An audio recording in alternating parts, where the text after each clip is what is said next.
Millions of people in Sierra Leone head to the polls on Saturday to select a new president in general elections. This comes in the midst of an economic crisis there, with rampant inflation and rising unemployment and the currency plummeting in value.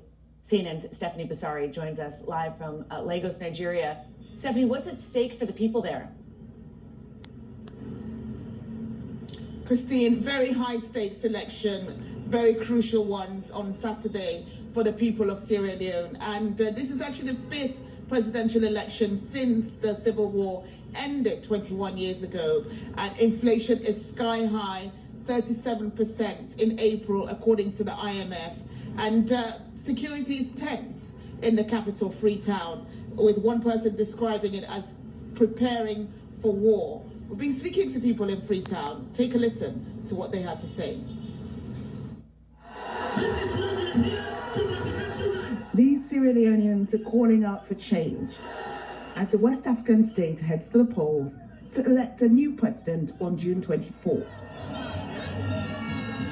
Among the issues citizens are battling, a soaring cost of living and massive unemployment, with inflation sitting at around 37% in April, according to the IMF. The country is just so tight, and we are not seeing any prospects that these things are coming down because the dollar inflation is very high. Everything is very high. Around 3.3 million, less than half the population, are registered to vote in this, the fifth election since the end of the country's brutal, decade-long civil war 21 years ago. Anger at the current state of the country spilling over in August last year, with more than 20 people killed in anti-government protests across Sierra Leone. Incumbent President Julius Maada Bio's view of those protests. This was not a protest against the high cost of living. The chant of the insurrectionists was for a violent overthrow of the democratically elected government.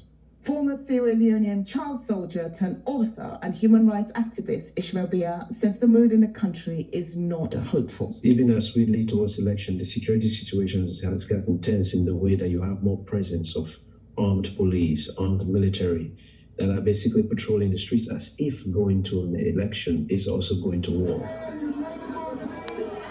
Amongst the 12 candidates challenging Maada Bio in the general election is the leader of the opposition All People's Congress Party, Samora Kamara.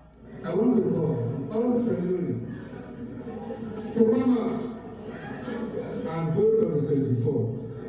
Come rain, come sunshine, come use a barrier of bullets, or come anything else, and to protect their votes. The 72-year-old former cabinet minister is facing trial on corruption charges, which he denies. If convicted, Kamara would be barred from holding public office. He appeared before court in April, but the case has been adjourned until after the general election.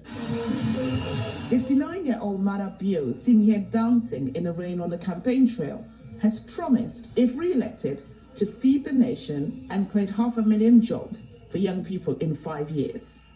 For the people of a country that has faced so much tragedy, its future is by no means decided. Christine, the people of Sierra Leone are very resilient. They've had to bounce back from so much tragedy. I was in Sierra Leone myself in 2017 after the devastating mudslides that killed so many people. And there are people asking there, why always us? There's really a sense that people are desperate for stability.